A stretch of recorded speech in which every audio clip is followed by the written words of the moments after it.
Ayan guys, dito, super, and dito naman sa babaw guys, diba, unti-unti na siyang inaano, nilulukat, kinukubkob, ganun.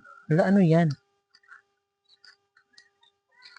Diba, tas, dito naman guys, ayan, nagkubkob na siya, nagiging, ano na siya, kalsada.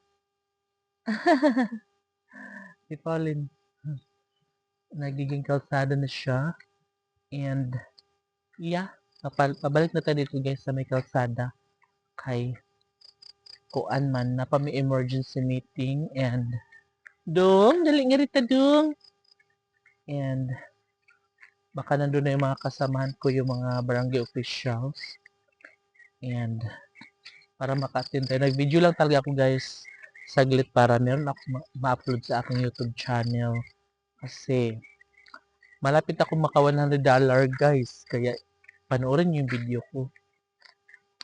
Oo, matagal siya nag $100 guys ha, pero okay lang yon, at least sa paunti-unti ay mabubuo ko na ang $100. Yes, malapit na talaga siya. Konting, ha? Konting kimbot na lang. Ha? Oo. Konting kimbot na lang guys, mabubuo ko na ang $100.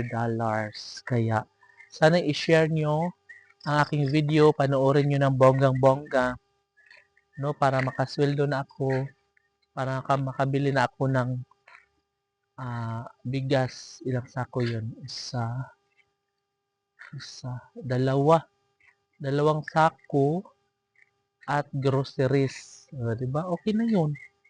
Masaya na ang akla. Pagka ganon. Diba? Kasi, ano lang naman tayo guys.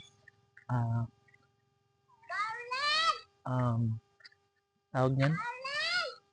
Yung bang sapat na, or ibang term, kontento na tayo guys kahit maliit lang ang sweldohin natin, pero feeling ko sumahod ako ng malaking halaga. Wala pa, sirado pa man ang outpost. Amamot kaya karon.